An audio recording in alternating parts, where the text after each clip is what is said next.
So this is for believers, skeptics, and anybody on the fence. There will be some time for question and answers towards the end, but if I do anything which really doesn't make any sense to anybody, then please say, because in the moment I want people to understand what I'm saying. There will be some clips that I'm showing. The first part of the talk will be about children with spontaneous past lives, because I find that very fascinating and interesting. And then it moves on to a little bit of the work from Dr. Ian Stevenson, and then that transitions into hypnosis and the past life regressions that I conduct. But because I'm a clinical hypnotherapist, I can't help but plant in a seed that may well help some people.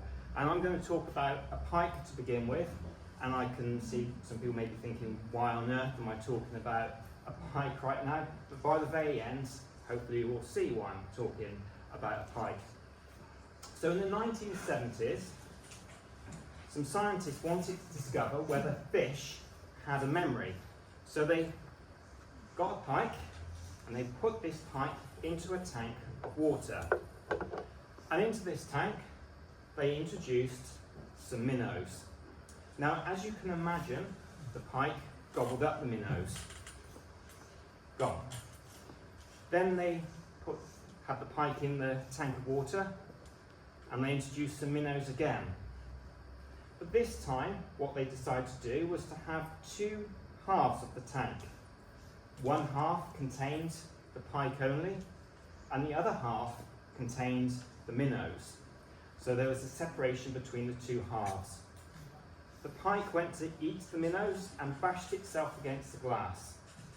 Tried to eat the minnows again and bashed itself against the glass again and again and again, until eventually the pike gave up. So then what the scientists decided to do is that they took the sheet of glass away from the two halves of the tank. Now the minnows were able to swim round by the pike, but the pike did nothing. From its past experience, it just eventually starved itself to death.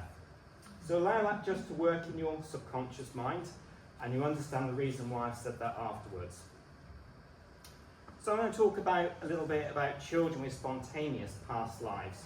So these are children that, as they're beginning to communicate, will talk about a potential past life that they've lived before. The things they tend to say is, "You're not my mother, I want to go to my real mother, this house is too small, I used to live next to the sea," those sorts of things that these children say.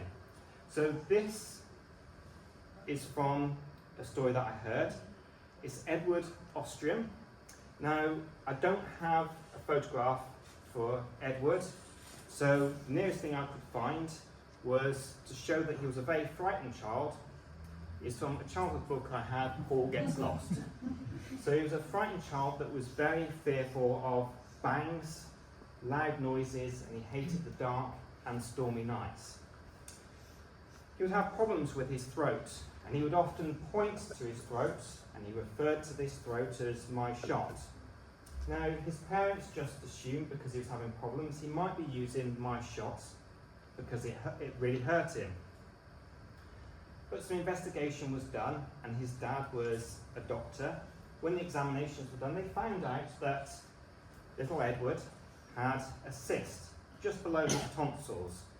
So this cyst could potentially turn cancerous later on. So they removed the tonsils in the first part of an operation, and in the later part of an operation, they were going to remove the cyst because it was quite invasive for a small boy to have, because he was quite young at the time.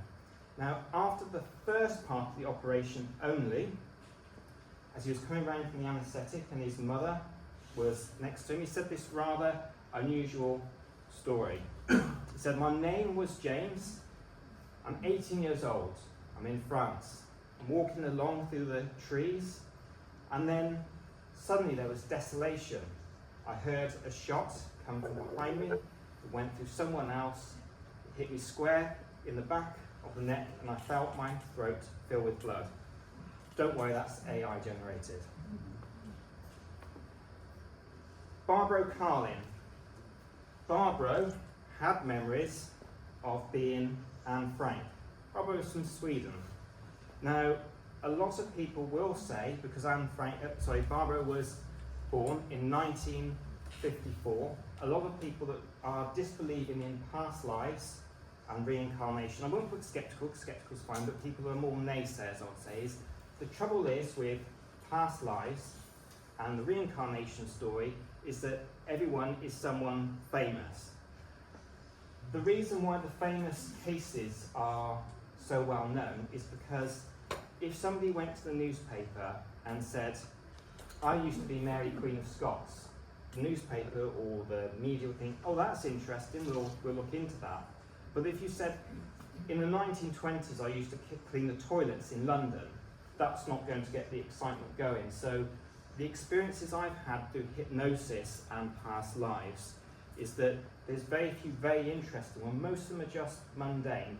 And besides, if you were a famous person, there's no reason why famous people wouldn't reincarnate. It wouldn't be, well, it's only just the non-famous people that reincarnate. But what makes Barbara's story a little more compelling was she started talking about being Anne Frank before the Anne Frank story was released in her country in her language. So because she kept talking about being Anne Frank from a very young age, her parents decided to take her on a trip to Amsterdam to see Anne Frank's house. When they were there, the parents got lost, and Barbara said, it's okay, I can take you to the house. And they were amazed, her parents, that she was able to take everybody through the winding streets directly up to Anne Frank's house. One of the things that Barbara noticed was the entrance had changed at the beginning when they first approached it, but everything else seemed fairly similar to her.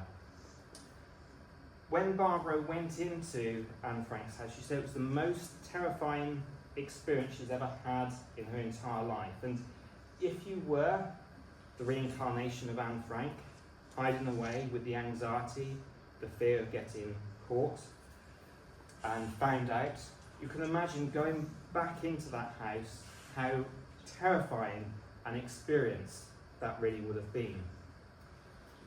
As they moved up to what would have been the bedroom area, Barbara started to feel a little more happier.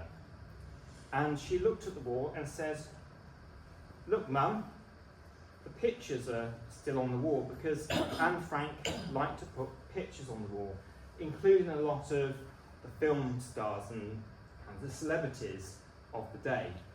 But then, when she said that to her mum looked and said, I can't see anything. And then Barbara re-looked, and she couldn't see photographs on the wall. And she got rather upset at that point and started to cry. The mother wanted to pacify Barbara, so she called over one of the tour guides who said yes, the photographs were there, but we had to remove them because people were taking them away and keeping them as souvenirs. And to preserve them, we've taken them away temporarily, marked where they were on the wall, and we're going to reintroduce the photographs under a sheet of glass. A bit like Anne Frank, Barbara showed signs of being a child prodigy. And in fact, Barbara wrote a prose book at a very young age in her home language, where she was in Sweden. But being Anne Frank was something that she decided that she would leave behind in the past and move forward and live more in the future. She only ever talks about the story of being Anne Frank very occasionally, because she's a successful author and the books aren't about being Anne Frank. But Anne Frank's story, The Diary of a Young Girl, is still a bestseller today, and lots of people with anxiety and depression, the words that she has in her book give people a lot of comfort. Dorothy Eady. This is probably one of the most well-known, most famous cases of reincarnation or potential reincarnation. Dorothy Eady was born in 1904 in London. And she had a normal upbringing that children would have in that time. Until one day at the age of 3, Dorothy fell down the very steep steps in her family home. This isn't the steps, just a visualised representation. Her parents found her unresponsive, and when they tried to arouse her, she was just out cold. A doctor came, the family doctor, and said, "I'm ever so sorry, but Dorothy has died." He went away to get the death certificate, but fortunately, Dorothy was only slightly dead, and she made a full recovery. Now, whether she was actually truly dead or whether the doctor misdiagnosed is up to you, but there were some interesting changes in her personality from that moment forward. She would often cry and hide away and say that she wanted to go home. She used to have dreams of wonderful gardens, temples, and columns with the light shining on it, making it sparkle and look like gold.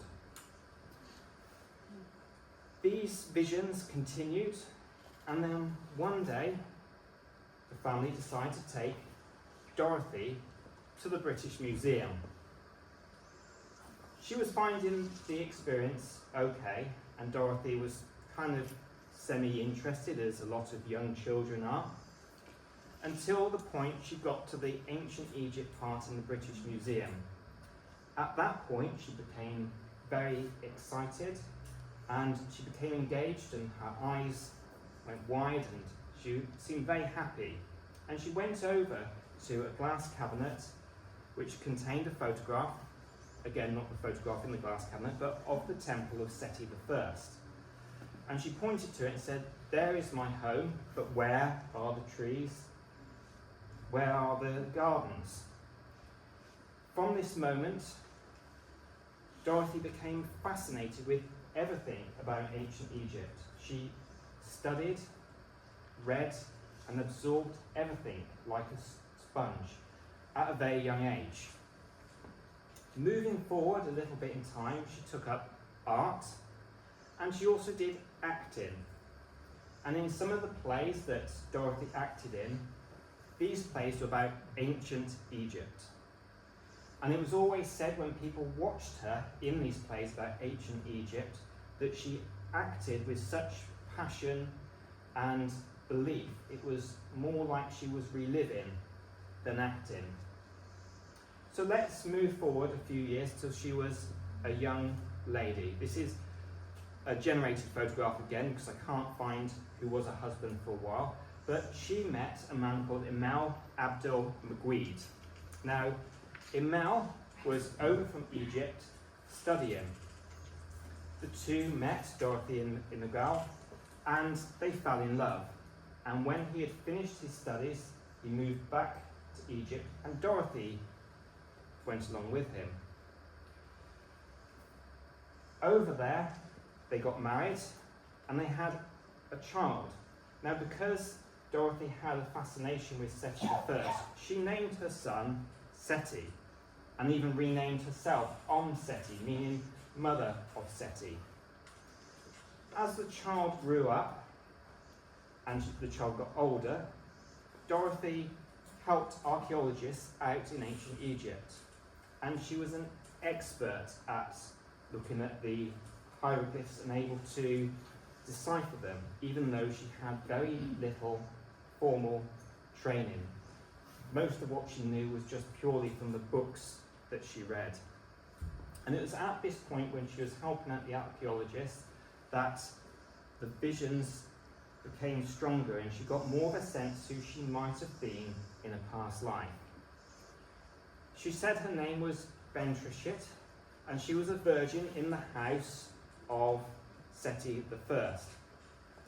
The two became lovers, and when the secret was discovered, Bentreshit committed suicide rather than face the consequences. Now, her husband, who was tolerant at first to her visions that she was getting and her belief in reincarnation, she started talking about it so much that it created friction, and the two ended up divorcing. However, Dorothy was an incredible help to the archaeologists as she continued to help them out. In setting the first temple, she was able to tell where there were blocked off passageways and little chambers that were sealed off, and she even pointed out the exact point where a garden would be.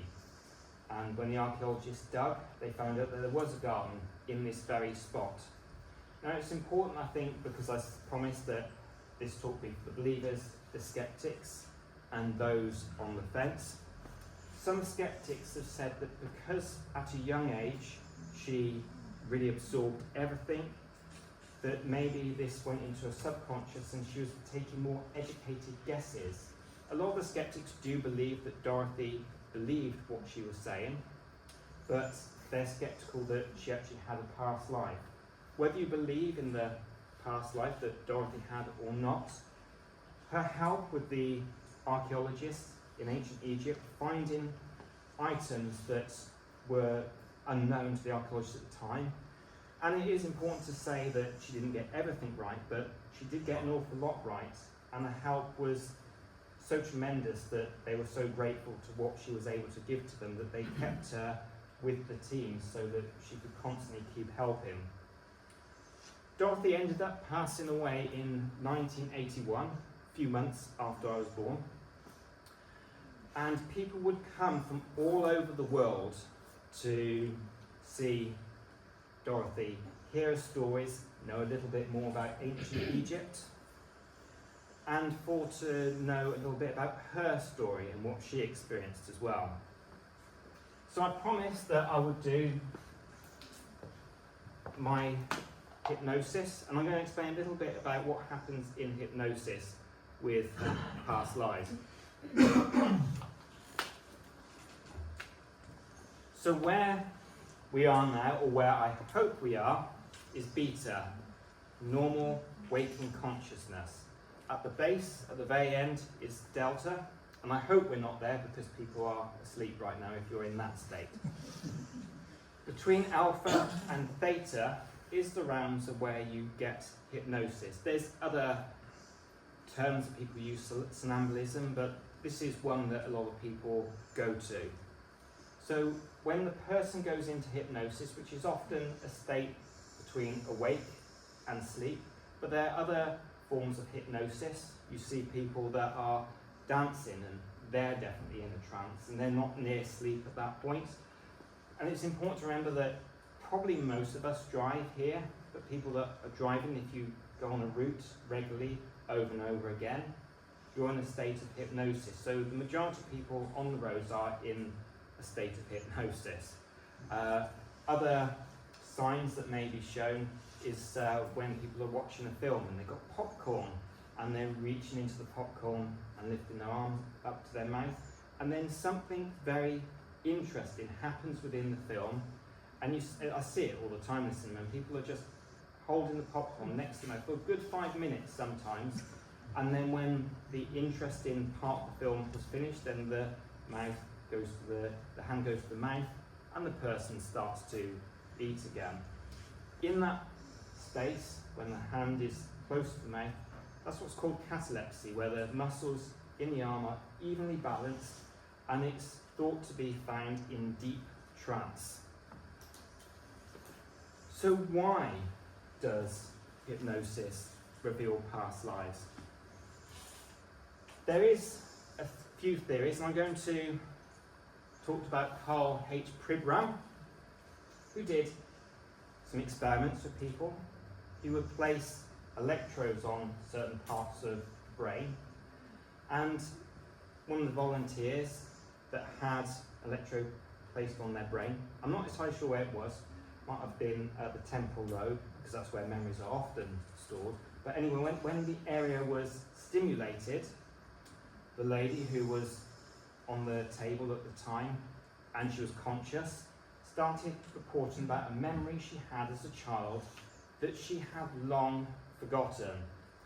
And I know when somebody has relived a memory in this life, and it's not a go to the test that it's all the time, but when somebody relives a memory they've forgotten about, often they'll say to me, of course that happened, how could have I forgotten that, rather than just coming up with what they're saying. So Karl Pribram, his work's been fantastic in the mind. He was a neuroscientist, and among other things.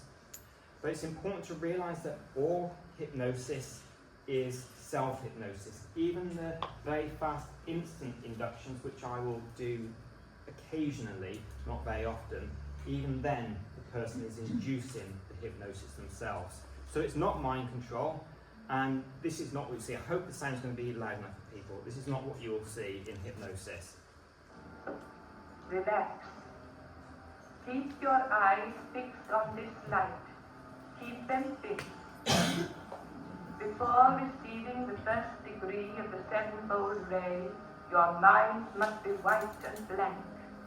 You are already feeling sleepy. Do you hear me? Yes. Your mind is becoming quite blank. You feel that, don't you? Quite blank. Yes. Quite blank.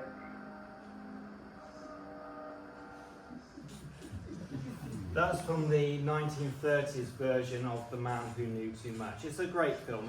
If you haven't seen it, it's in the public domain. You can easily see it on YouTube. So I'm going to talk a little bit about the findings and some of the research methods by Dr. Ian Stevenson. Dr. Ian Stevenson passed away in 2007, and he went round the world investigating children with the spontaneous past life claims. Dr. Jim Tucker joined his investigations later on, and he still continues the work. If you want to know a little bit about Dr. Jim Tucker, he's also has some books out, and he's chairman of psychology, Virginia School of Medicine. Between the two of them, they have 2,500 cases of reincarnation, and they said 50% of them were solved, which meant that one deceased person met the profile what the child was talking about in these spontaneous past life claims. The information I'm going to show you now is available in Ian Stevenson's books online, and he's also, if you're interested, if you put in Dr. Ian Stevenson, he does talk about these points in a YouTube video.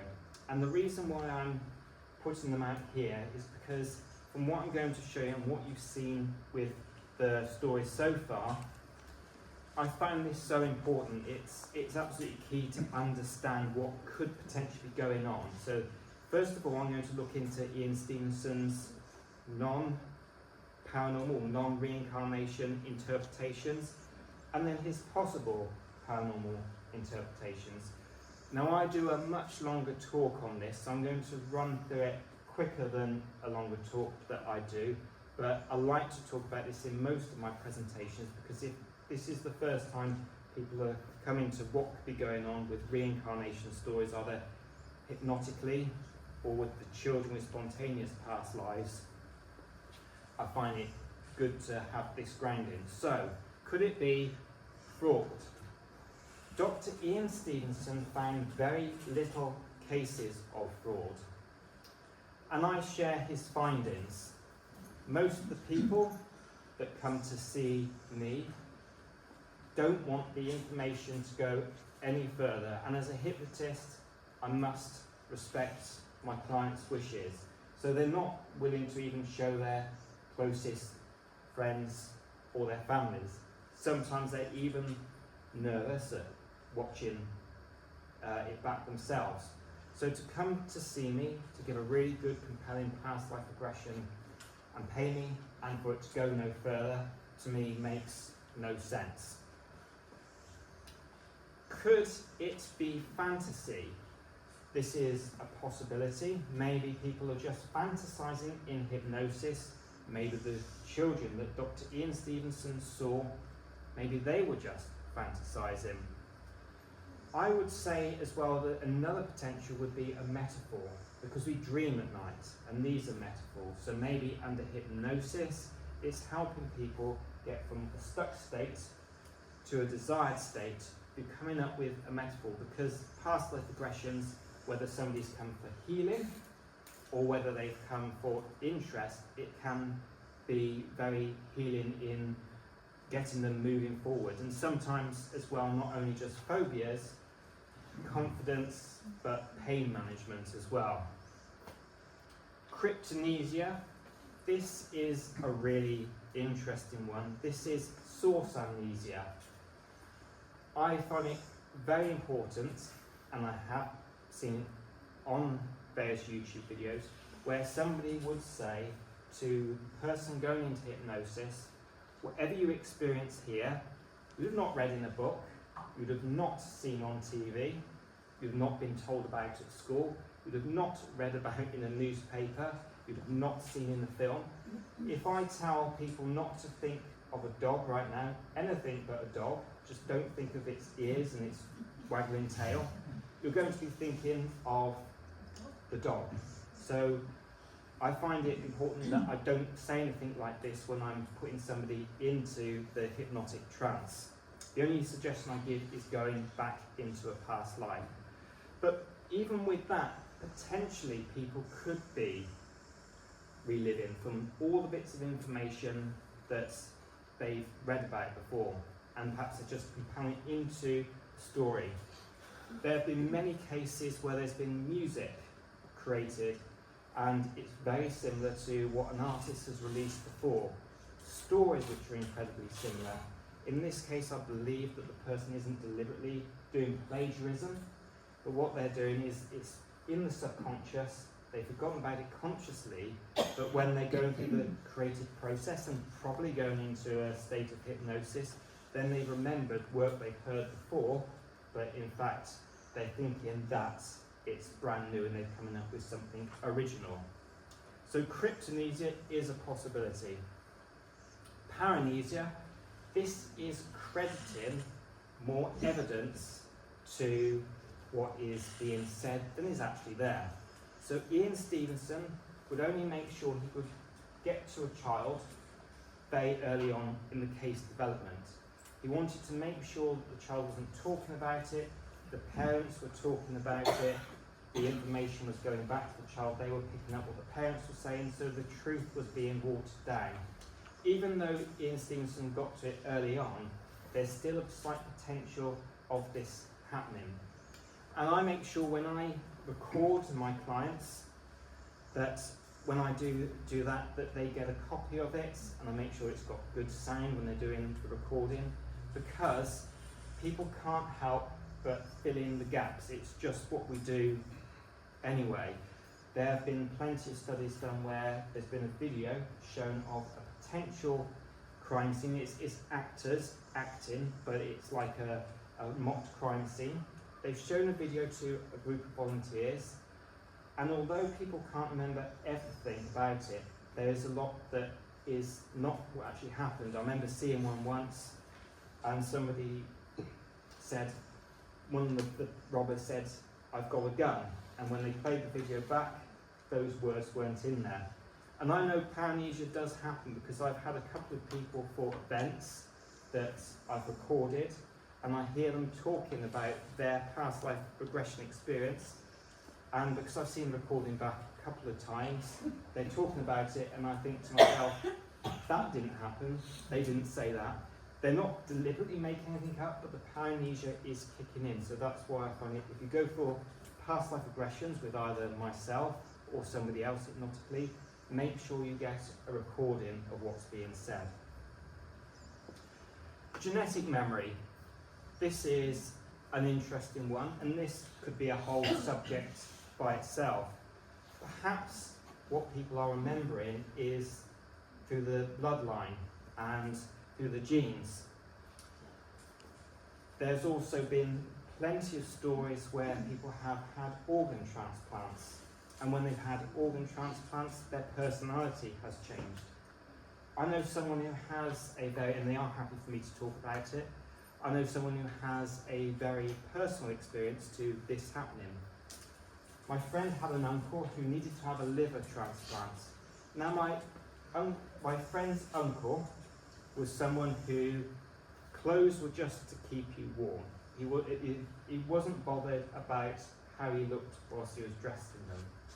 However, the first sign of change in his personality, which continued afterwards, he became a lot more fussy about how he dressed after having this liver transplant, was the fact that his wife bought some pyjamas into the hospital, and they weren't matching, something that usually wouldn't bother him.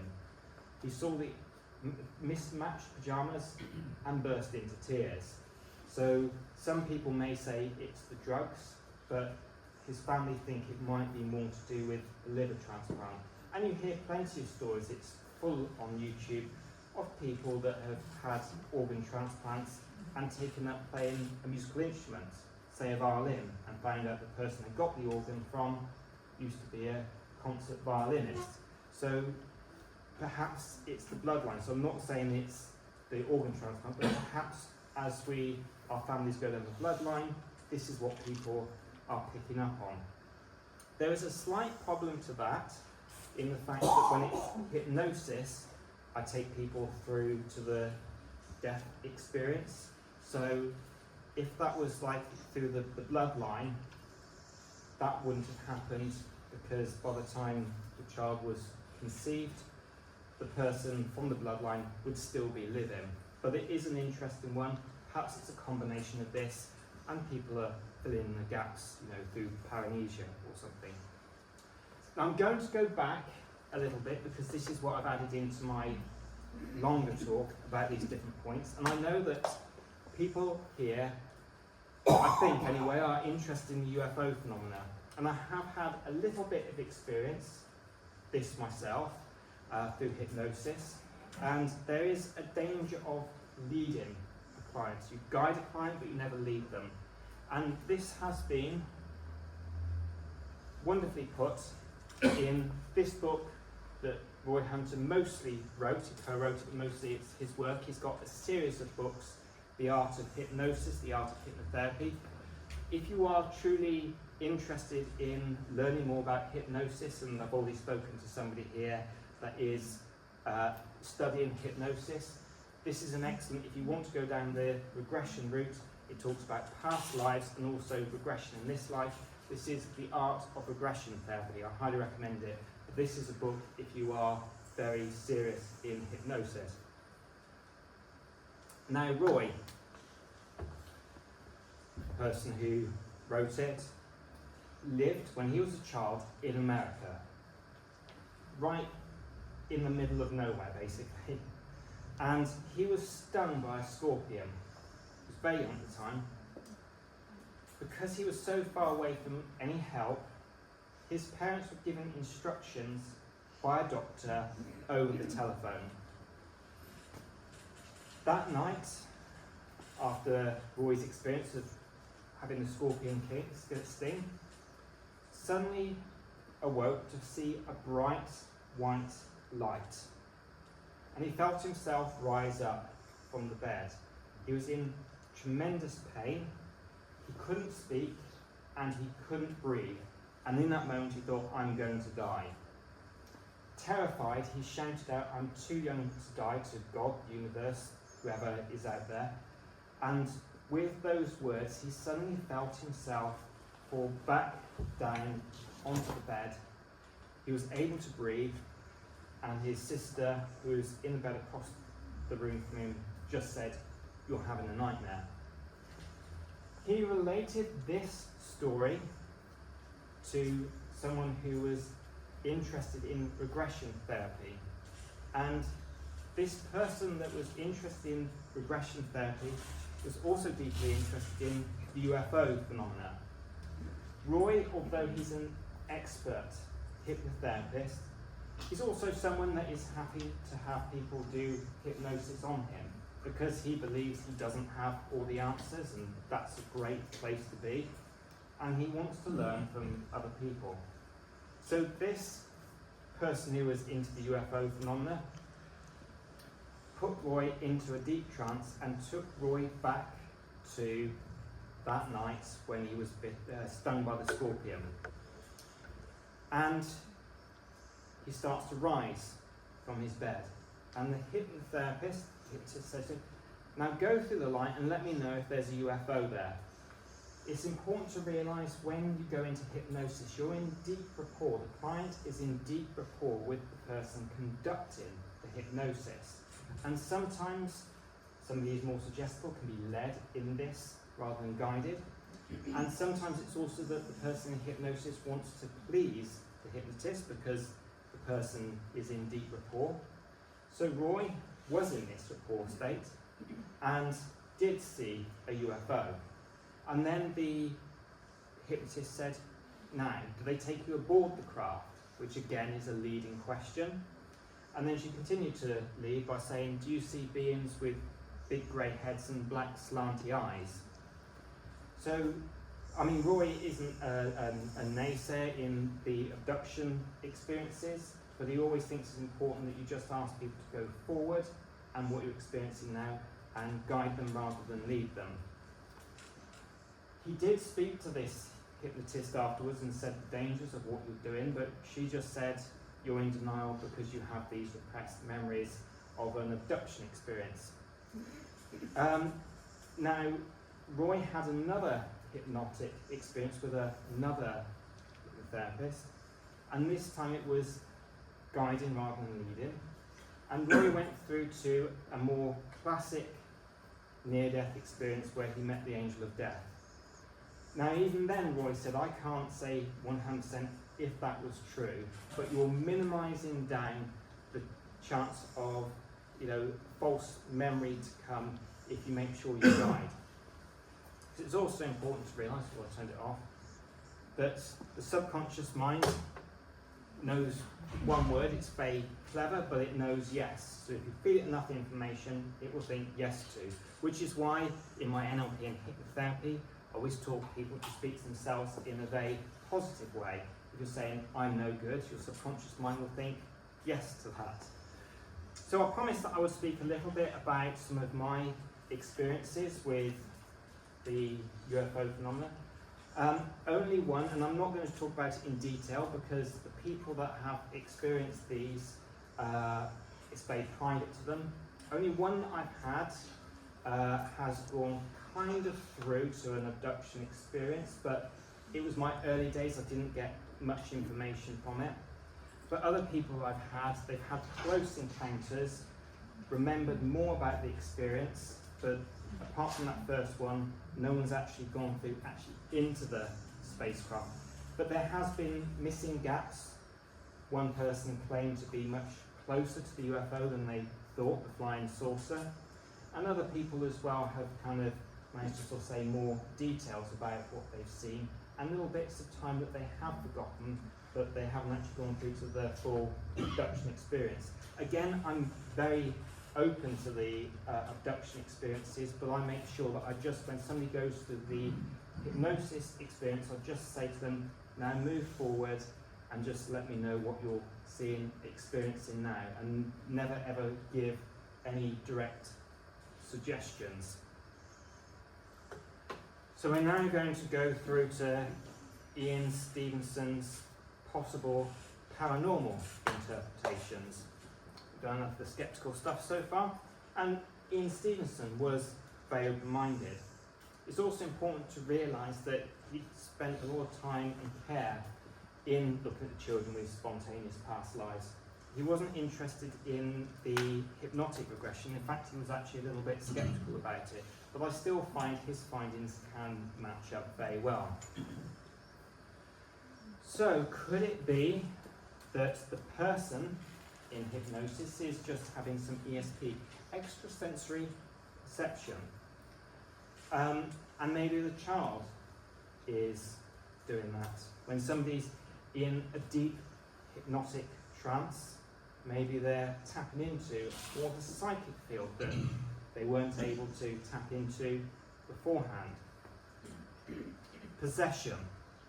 Now, there's been plenty of cases of possession with children. One of the most well known is the Enfield poltergeist, but there's plenty of other ones. I would never say that anybody in hypnosis is possessed, but perhaps there's some form of channeling going on. And finally, there is the possibility of reincarnation. Is it possible that people actually survive death and get reincarnated? Well, the soul survives death in that way. I said one of the other theories as well, which I just want to add in as well, is with the genetic memory. So I forgot that one bit, but it's important. We have cellular receptors, and one of the ideas is that when you're reincarnated and the soul goes into the body, your cellular receptors pick up on the past life memories. Because we have cells all over our body. We have our head brain. We also kind of have a heart brain. It's not the same as a brain, but we have nerve cells there that are kind of act like a primitive brain. And in the stomach area, we have some nerve cells as well. In fact, humans have the same sort of nerve cells that are found in the cat brain. So we have a cat brain in our stomach. So could it possibly be all those things? And reincarnation is something we're going to look at after the break. I'm going to show some clips. They're all available on my YouTube channel for those that want to see it in more full. But during this, I'll say to you each of the people that I will show, the reason why I've shown these particular people, and my thoughts and findings of it afterwards. And a couple of times where I thought, now I'm a bit more experienced, the changes that I would make. So with that, thank you for your attention, and then we'll come back after the break and you'll see some hypnotic past life regressions. I can't wait for the second half. Thank you. So thank you everybody who got a CD and an MP3. Just a little reminder, if you got the MP3s, I've got your emails down, but just in case I can't read it very well, do send me either a text or an email. I've got my cards. That's just a little reminder to do it, because I like to make sure that everybody gets the MP3s they paid for. I'll be back tomorrow evening time, so I'll send them all to you at that point then. So that was actually quite good. That's some AI generated picture. You can tell that by the 6 fingers on that. So I'm going to introduce some regressions that I've conducted. So this is Charlene from Paranormal Hauntings. Just a matter of interest, anybody actually subscribe to my YouTube channel? We will now. Good, thank you. I was also going to say, if there's somebody that's from the group and mainly organising, I do live regressions on there. So maybe from this particular group I can get on to do a live regression, because I can do them, as you can see, via StreamYard and Restream. So we can join in and get involved. Somebody you know and trust. So if anyone wants to do that, come see me afterwards. This is, as I said, Charlene from Paranormal Hauntings, and this was done during lockdown of 2021. We all just had Christmas and New Year in our small lockdown bubbles. You can certainly tell it's lockdown by the hair at that point. And I'm going to talk about something important in hypnosis, ab reactions. So that's the experience of trauma from a memory or through suggestion, and it's a term used within hypnosis. And this is how to deal when somebody goes into an ab reaction. Some hypnotherapists take people to a safe space. I like to take somebody through to a space where they feel comfortable before moving on. Each person's different. First of all, I would say if somebody got upset during a hypnosis session, that you won't experience under the negative emotions, but many of the people I was hypnotising afterwards said, oh no, well, I really want to have a good cry, each to their own, but I do plant that suggestion, so if somebody doesn't want to experience the negative, then they won't, because it's important that somebody has a good time. But sometimes a little bit of emotions does help for releasing. What's particularly interesting about Charlene when she gets upset during this is anybody knows Charlene from Paranormal Hauntings. She's not a very emotional, she's a really lovely, friendly person, but she's not someone who wears a heart on her sleeves or shows much emotion. So it was quite a surprise to everybody that she experienced these emotions. Now Charlene went back to being a Viking lady, and this is the moment during the regression where they're on boat to find new land. I do ask one question in this, which I'll pull up later, which I probably wouldn't ask now, and I'll explain why after. But let me play this clip to you, and hopefully everybody can hear this clip. So Charlene, her name was Freya, she's a Viking, and she's on the boat to find new land now. And just allow yourself to move a little bit further forward in time. A little bit further forward in time. Staying with this lifetime and let me know what's happening now. What's happening now?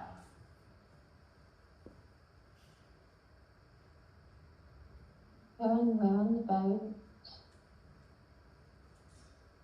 me, Eric and Tassim, and there's others. It's very nice. How does it feel to be on this boat and this voyage at the moment? It's scary. I can imagine. And how's Alec and your son doing? How are they feeling, do you think?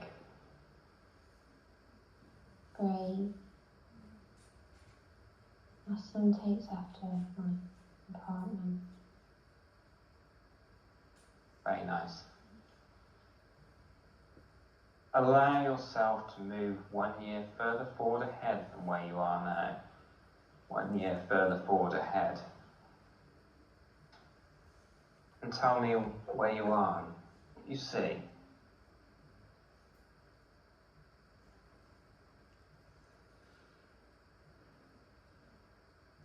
There's nothing. Nothing. No. Staying with this lifetime, I want you to go to your very last day within this lifetime. Very last day. Allow it to happen now. And let me know where you are and what you see. We're in a storm. Sorry to hear that. Did you reach any land at all on this voyage? No, so it's not been long. There's a really bad storm. Sorry to hear that. And we're already scared, but my partner is. He's being strong. And God is being strong for you. We now move further forward to your very last 10 minutes in this lifetime. That happens now. Your very last 10 minutes. And let me know what you're aware of in your very last 10 minutes. The boats going. And it's coming up. So you know, we'll just go back from here just 1 hour back from where you are now. 1, 2, 3. 1 hour further back. And just as you breathe there now, I'd like you to be aware that you'll experience only what emotions you wish to experience within this time now. And with that, are you happy to move further forward? Say yes or no. You say that again, please. Yeah. You'll have to move forward. Okay. Just being aware that you'll only experience what emotions you're happy to experience in this time. It'll be your very last 10 seconds. And this will be like a videotape that could be fast forward or rewound. You only take on what you are happy to take on in the experience. Go to your very last 10 seconds now. Last 10 seconds. What are you aware of and what do you see? Walk going in the boat. We move. Carry on. Nothing's gone. Sorry to hear that. We'll give you some healing for this later. Just now 5, 4, 3, 2, 1 and 0. Just passed over now. And what you're aware of. In a room. My head hurts. There's a pressure on my head.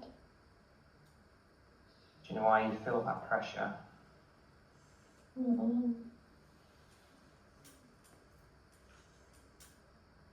Describe this room to me and where you feel you are right now. It's white and there's a window.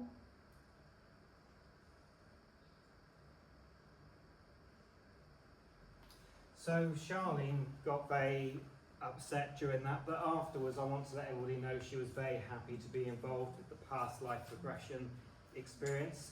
What is interesting and tends to happen with people when they're experiencing their timeline, if say they died at 40 and I ask them to move forward to 41, 42, usually people say to me, I can't see anything at that point. Doesn't mean there isn't a life between lives, but it's just within the timeline they can't see themselves at that particular age. Also as well, Charlene, you could see the upset in her, and this is for people that she only just met in that experience in the past life, where she had a son that was washed overboard. And you know, it's quite amazing for me how people can experience the emotions out of some memories that might come back to them they've only just experienced in that particular moment. But I did do healing with Charlene. You could see afterwards that she did have panda eyes afterwards, so she needed just to wipe her eyes afterwards. But it's important when I do healing with people, if something like this happens, which isn't too often, I must admit, people, when they get to the death experience, usually find it that they're happy to move on at that point. But when you're doing healing with someone, it's so important that you spend that time healing. I know there's an audience watching, but if that healing takes a good 10, 15 minutes, even longer than that, you owe it to the person you've been through this experience with to give them that full healing. Even though the healing may not be so watchable as the rest of the regression, it's important that you have that care and attention to each person that comes through to you. I'm going to now move further forward to Neil Rushton. I don't know if you're aware of Neil Rushton. He's written some books, several books. Dead But Dreaming is one that he's particularly proud of, and I said I'll be showing your clip. Are you happy for me to share your books as well? So I just put that up. If you want to see some of also Neil's works, I don't know if anybody's subscribed or aware of Kate Hare-Ray. She has a YouTube channel called Hare in Hawthorne. Often Neil is a guest co-host on Kate's show. So this is Neil Rushton. Oh, I did say about a question, sorry, that I said I asked. I did say in Charlene's regression, did you reach land? Thinking back on it now, I don't think I would ask that because it could potentially be seen as a leading question. It ended up being okay in the end, but you know, you're always aware and developing yourself as a hypnotherapist. So Neil, he started his regression, and for him he was Thomas. He said he lived in Devonshire rather than Devon, that's what he gave me, Devonshire. And we start the regression with him being 30 years old, and the year is 1826. Now, I do emphasise the importance of guiding rather than leading, because there is a moment in this when Neil talks about the great victory. The dates-wise, I was thinking at the time possibly Waterloo, but I'm not sure. But I thought it was very important just to say an act like I didn't know, because I didn't want to add what could potentially be seen as a leading question. So, but Neil wasn't in any battle. He was a person who received an injury when his scaffolding that he put up wasn't in place properly. It's also interesting, if you do get to see Neil on any of his programs, his voice is different to what it is in reality on this. It's not too many people to tell, but I will tell you. Who are you? My name's Paul, and I'm a traveller, so you can think of me as a friend.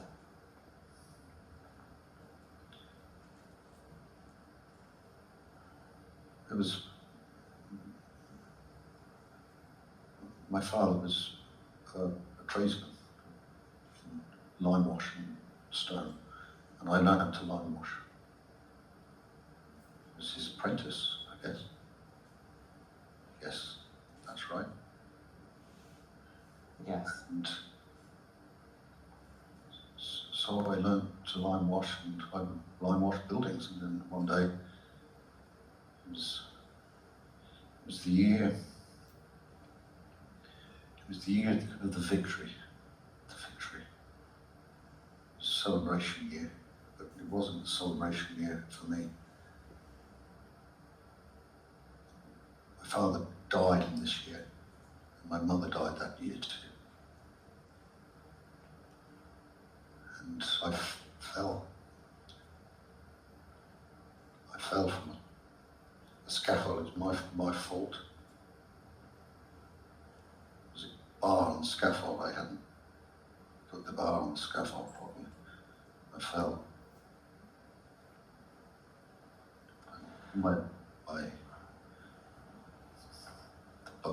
The bones in my legs broke. They were never set properly. I've been unable to walk properly since. Crippled. That's what happened to me.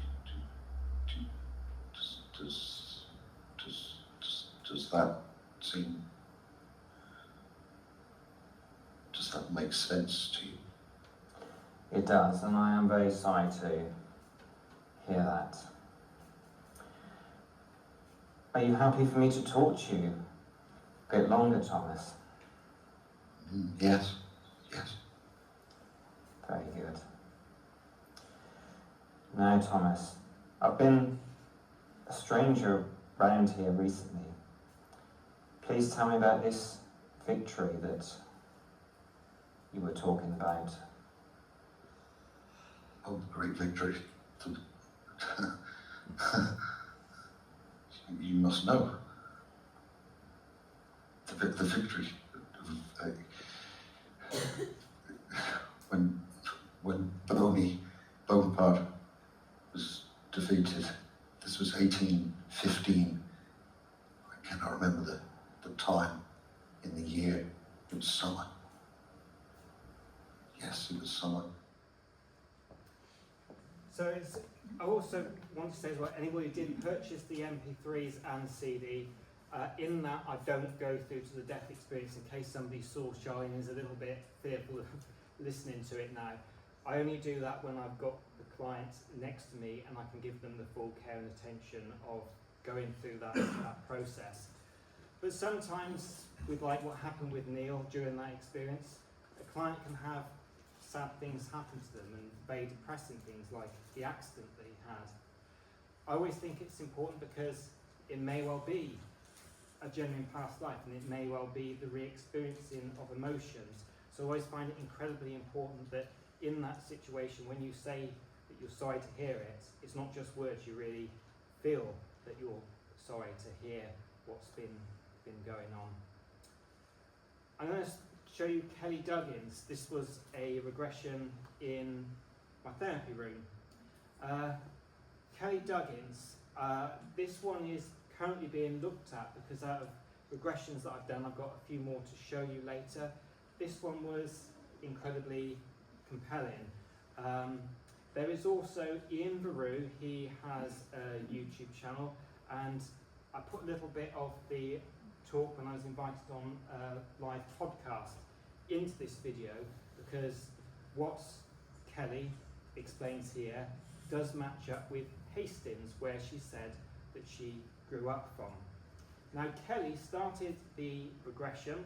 It was 1811, and she gave the name of Catherine Rutland.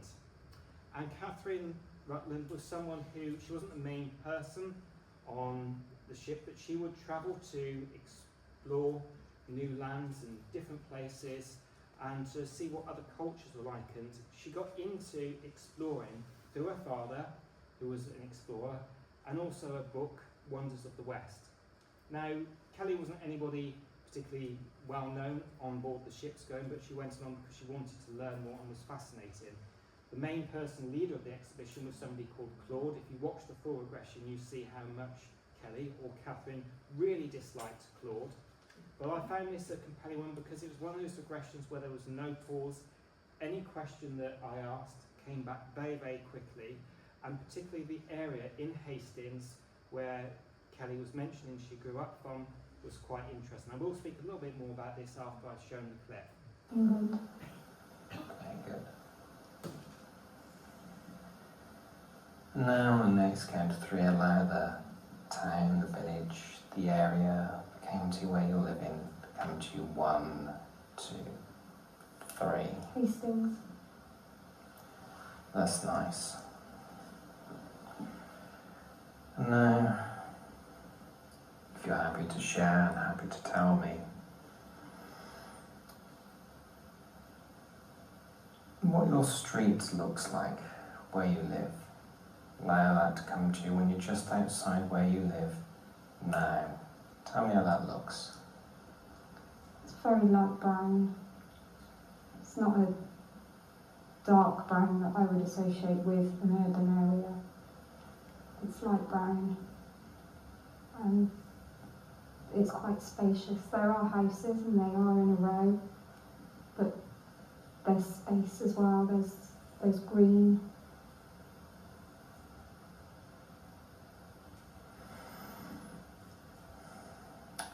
Wonderful. And now, just want to see whether you can be aware of the name of the street or road where you live. Allow the name of that to come to you. 1, 2, 3. Hotling Place. Good. Yeah. Yeah, I mean, it was from last night, as you were saying, she said she came from Hastings and lived in a house in Portland Place, and she was describing the houses being brown. Well, they were. They're not now, but they were just rendered houses back then. And the fact she was talking about that her dad went off on voyages and that, well, people who don't know the town or haven't looked back on the history of the town, where Portland Place is would have been right next to the harbour, because people don't realise the town centre was a harbour. So wow. it all ties in, which is amazing. What I particularly like about what Kelly picked up is the way Portland Place was described. It wasn't until Ian spoke about it that it matched up with how Portland Place looks. And it's one of those things, as far as I can tell, and I have tried to look, you can't find that stuff on Google. Kelly, or Catherine, who Catherine was the past life that Kelly regressed to, her father was called David, and before Catherine went out on her voyages, David would go out and do these voyages to all these interesting places. He would come back with gifts. Most of the time these gifts were spices. Catherine, or Kelly, so Catherine said that she found them interesting, but she didn't really enjoy the taste. So at that stage, the spices hadn't really gone through to the English palate at that point. But Ian is looking into this, and I will put it out on my YouTube and maybe do a post-mortem once information's been found. But Kelly was very good at mentioning the books she was reading, the library she went to, the people that she met. So if anything is going to match up, I'm quite hopeful that Kelly Duggan's regression will prove to be quite compelling.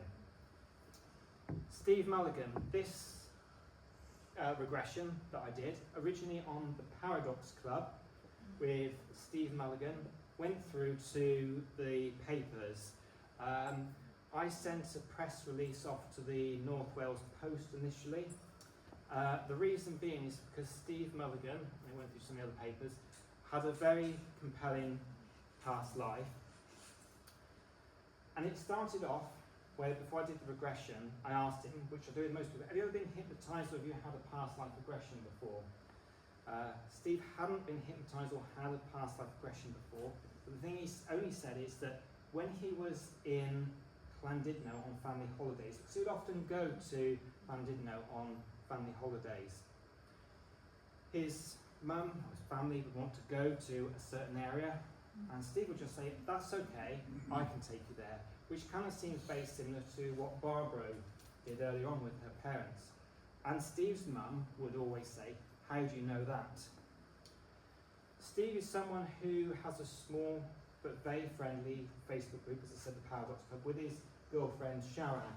And he's someone that doesn't ever do stuff for the fame or anything. But the reason why the information went through to the North Wales Post to begin with, because there were facts coming out. We wanted to see if we could fill in the information that couldn't be found online. I don't have a clip of Steve Mulligan's, but it is on my YouTube channel. I just thought it'd be nice to break up a bit rather than just clip and not talking for a while. But if you do see the YouTube clip, it's very compelling. If you thought my lockdown hair was extreme on that first video, it's even more extreme on that one. But Steve said he was Sidney Sutcliffe. And Sidney Sutcliffe did spend most of his life in Llandudno.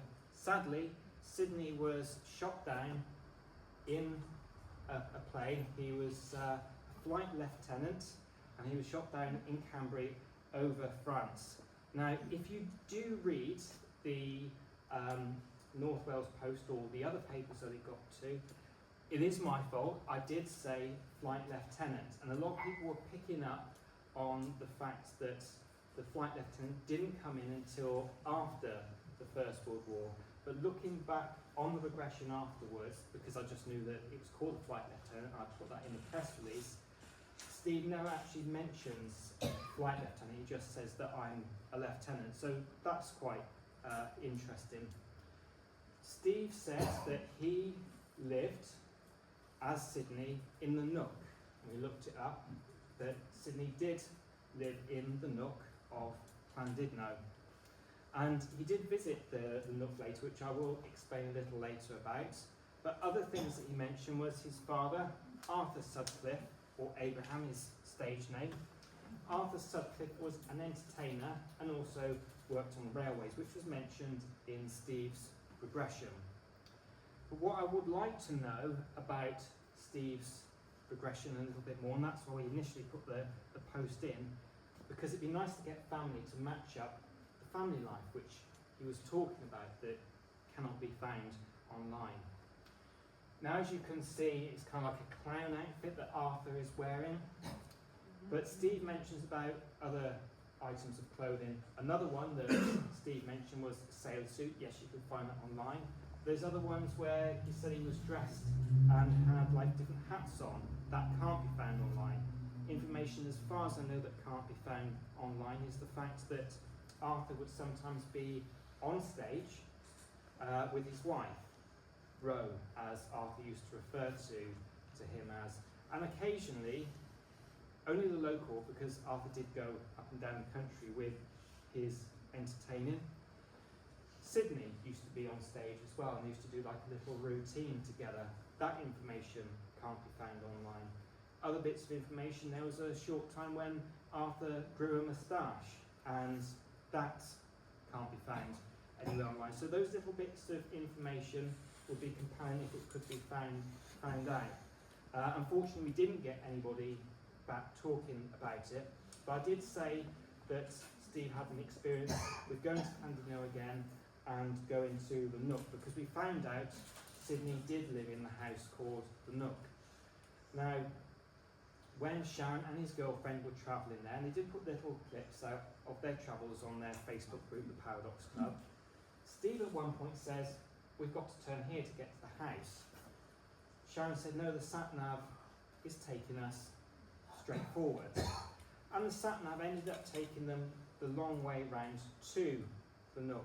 However, if they had listened to Steve's gut feelings to begin with and turned exactly where Steve said to turn, it would have taken them directly up to the Nook. So that is really interesting. So hopefully one day somebody will pick something up and can fill in those little bits of missing pieces that would be so good to find, because that would make it a really strong, compelling case if the facts he was coming out with could also be corroborated with family or things not found on the internet online.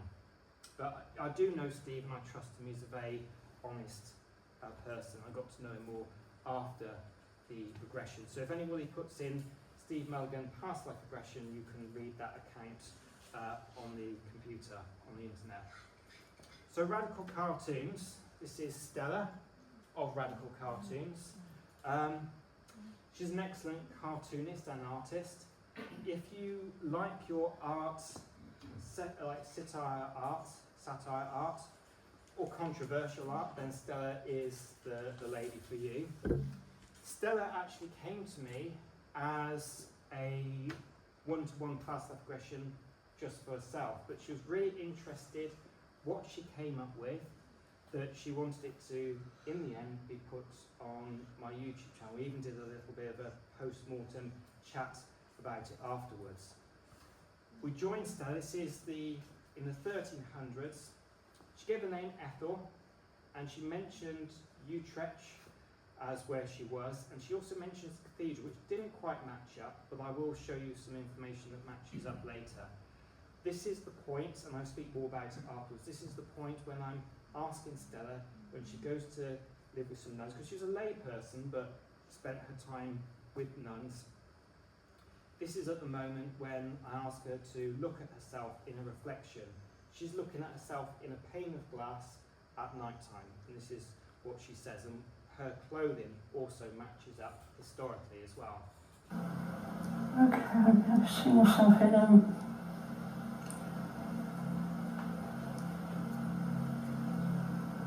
a window that has got several panes of glass in it, so I can see myself in it. And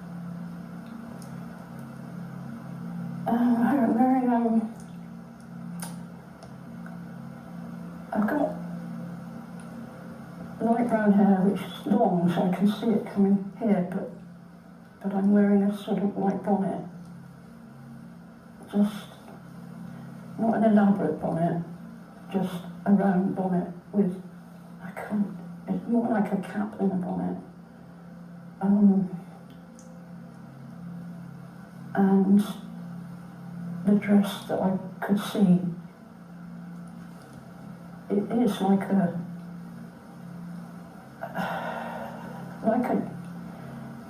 it does go down almost to my feet. That's what I couldn't make out when I was earlier on, but I can see now. And it's a plain, very plain, but with the buttons down the front. And yeah. And the reason the sleeves are short is because of the work I do. And I said to you I wasn't going to do any detective work, but after a few days you sort of think, well, is there anything at all that was in that might have been actually historically accurate? And those caps, people still make them actually, and as well as them being in museums and folklore centres and things, they were apparently common right through from the early to the late Middle Ages, and I think you can probably look online and see especially older Irish women wearing them in the 1900s. So, and they're called Bridget caps, yeah, so would have been very common for a serving girl to wear, so that sort of made sense, you know? Made sense of what I was seeing. Were you inside the building or outside the building? Yeah, I felt it was inside. I felt as if when it's at night, and so there's, you can see reflection in the window because it's dark outside, it was kind of like that, looking at a window like that. Amazing. Yeah. So, mentioned Utrecht, I hope I'm pronouncing that right. St Mary's Church wasn't mentioned. Stella said the cathedral, because she felt looking at the building where she was in the regression, it looked to her like a cathedral. Stella put in the Cathedral of Utrecht. The dates didn't match up. It was built later, after the 1300s. This picture is in the public domain, but when she put dates in earlier, this is the image that came up. And if you watch the regression on my YouTube channel, this is the way Stella describes what she calls the cathedral. So that's St Mary's Church. So that she didn't get quite right in the regression, but she was amazed the details she picked up in it, and when she came across this image, she was quite stunned afterwards. At the time I did the post-mortem with some friends of mine doing a live and had other people joining in and having a chat, I didn't realise that photograph was actually in the public domain. So a good friend of mine, Anna, who's an artist, did her drawing of it, and I love that, painting of it.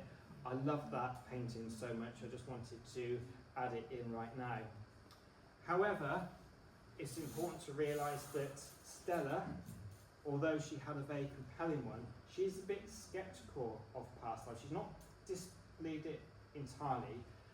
She's wondering if it's to do more with cryptonesia. However, she does state that she certainly hasn't ever, in her knowledge, studied more European, especially around Utrecht, and history. And what is interesting about her regression is that she does mention the Great Famine. She doesn't mention it, but she talks about there's a lack of food and that there was a great emphasis on self-sufficiency. And because her parents were struggling, so the Great Famine has it from 1315 to 1317. Some dates do have it as going a little later, but the time that she gave me when she first came into regression, the need to go across to what she called the convent to help out with the food, because she felt that the family was starving. She lost a few siblings to do with this. It was a way of protecting Stella, or protecting the person she was in the regression. Now, it's interesting that Stella had that regression as Ethel, because she's certainly not a religious person, doesn't believe in anything, and isn't particularly fond of like faith religions or stuff like that. Not in a negative way, but it's just things that are not part of her. So she does find it unusual she went to that time period. However, she did say that her experience of being there with the nuns as a lay person was a very positive one, and that she felt loved and cared for. And at the end of her life, it was becoming more difficult for her to experience the regression, and she felt that potentially there was like some dementia coming in towards the end of her regression. But as soon as she passed over and had the life between lives, some of the information was coming to her, and she was finding it a lot easier to follow where she was as well. So, and if anybody's interested in one of those caps, that was Revival Clothing that gave me permission to share their image, but they say do give us a mention when you share the image. Now, that's the regressions. I will come back, because I always like to come back to how I started.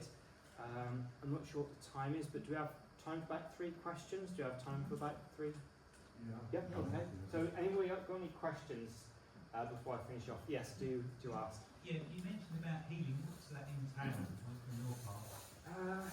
Each person's different.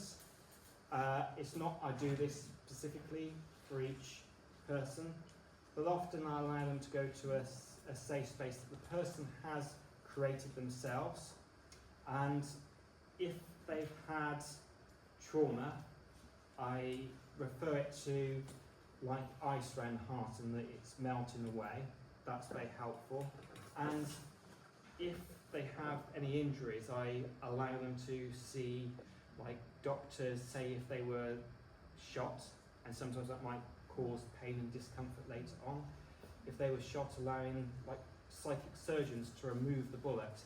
Again, yes, that is kind of leading the way it's going, but you've got the information at that point, and it's your goal then to heal somebody. But there's other ways as well, like a beam of light, like a hoop of light coming down the body. I kind of intuitively feel what the client needs, and I will always ask during the regression, do you need any more? Because I always think it's important that you don't leave something half done.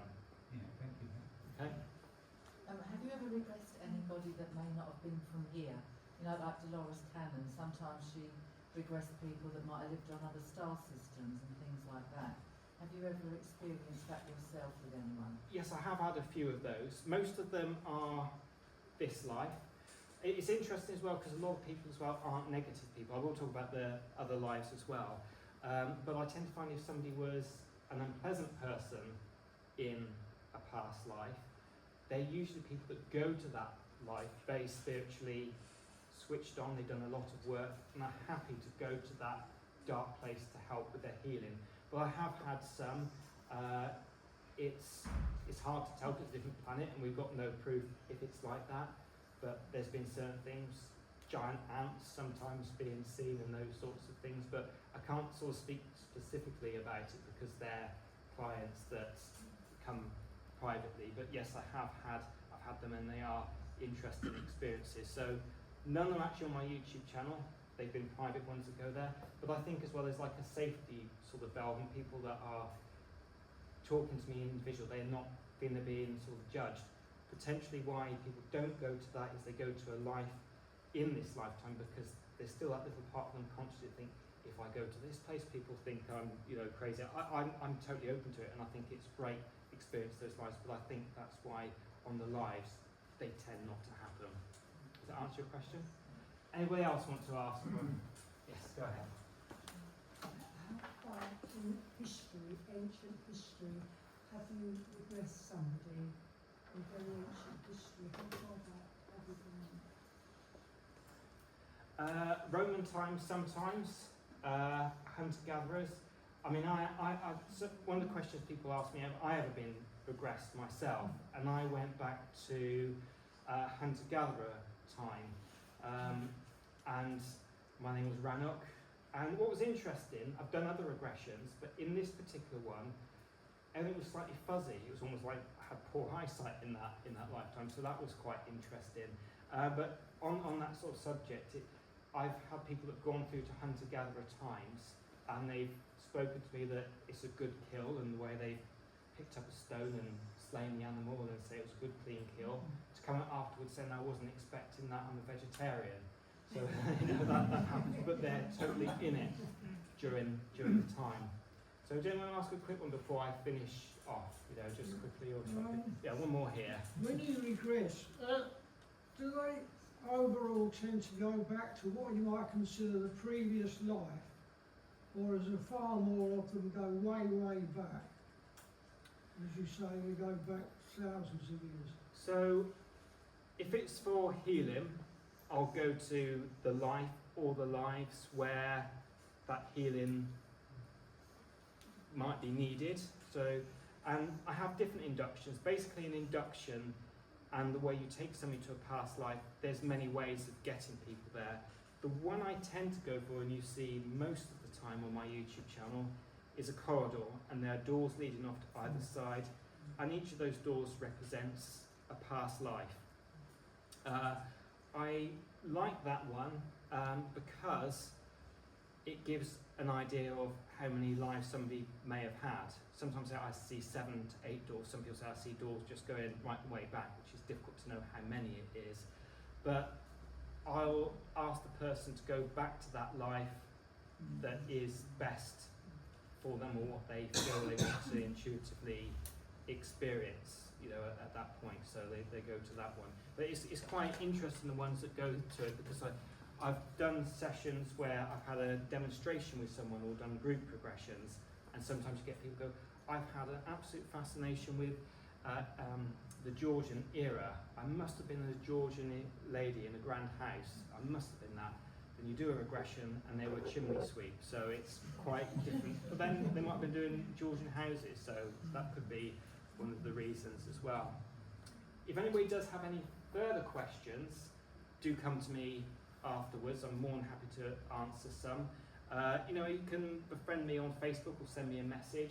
I'll do my best to get back. Sometimes people send me quite a lot of messages, and it's difficult for me to get back always, but I'll do, do a few short ones, I'm happy to sort of talk about that with people. But I did promise that I'd finish off where I started from. And like me, I just wanted to show you what I've experienced and for people to make their own mind up. With Dorothy Eading, people used to come and see it, but she never forced the truth of or what she felt of reincarnation on anybody. She used to say, I know what I know, whether people choose to believe me or not, it's up to them. Anne Frank, I like these words. I've got some words written down, and I said people find it very healing reading Anne Frank's book. And she said, one of her quotes is, I don't want to have lived in vain, like most people. I want to be useful or bring enjoyment to all people, even those I've never met. I want to go on living even after my death. So with Anne Frank's book, she certainly did carry on in people's minds and people's consciousness. And potentially as well, if it is true, Barbara's story, she did go on living after her death. I only told you part of this story with Edward Austrian, because remember I said there were two parts of an operation. You only had the tonsils removed to begin with. When the doctors went to go for the second operation to remove the cyst, they discovered that it had disappeared. Edward's father, who was a doctor, was also baffled by this. And why I mentioned the Pike story at the beginning was because, like Edward, sometimes we need to let go of the past, like the pikefish bashing itself over and over against the glass, trying to eat the minnows. It starved itself to death. It held itself back from its past experience. And so he did mention Dolores Cannon, and this was actually a person. I'm going to read a little passage from her book, Convoluted Universe. Great books. One of my trainers was trained by Dolores Cannon, and this is somebody who had a life on another planet, and it's to do with pyramids and the information that he knew he didn't pass on. So I like to sort of finish with this because I think that we all have something to give to everybody. So Dolores takes the person that she calls Dan in this to the last days in his lifetime. And Dolores asks, what are you doing now and what do you see? Dan replies, I'm just in bed, dying alone, and the secrets are dying with me. There's no way for people to use what I have because I haven't shown them anything or I haven't taught anybody. It's just me alone, and that's it. I have my eyes closed. What's the matter with you when you die? I'm just old, and I get the feeling of regret and loneliness and just complete sorrow. I'm looking at my face right now, and there are a few tears in my eyes, and they just close. I look like I don't know what's happening. I could have done better. What do you mean by complete sorrow? Like the whole thing was a waste. Like your whole being says, you should have done that better, or I wish that wasn't the way it was. And you have that sorrow well up inside you. And that's what I can see in my eyes as I look at them as they close. So Dolores then takes him to beyond the death experience to see what the lesson was. And this is what Dan replies, and this is what I want you to remember from tonight if you don't remember anything else. To do something, to make the most of any situation you create. People are going to be what they are going to be, so you can take responsibility for yourself, or you can never do anything. And that gets you nowhere, which is worse, not accomplishing anything when you know you can. I think that's pretty relevant in my life now. Everybody's got to do what they've got to do, and you can be defeated by it and never do anything if you're going to look into every single flaw that you have. You've still got that input to make, that help to give, and it's worse if you don't do anything and don't even try. So I'm going to finish now with my favourite saying, so make this life worth living. The past is history, the future is mystery, and the present is a gift. Thank you.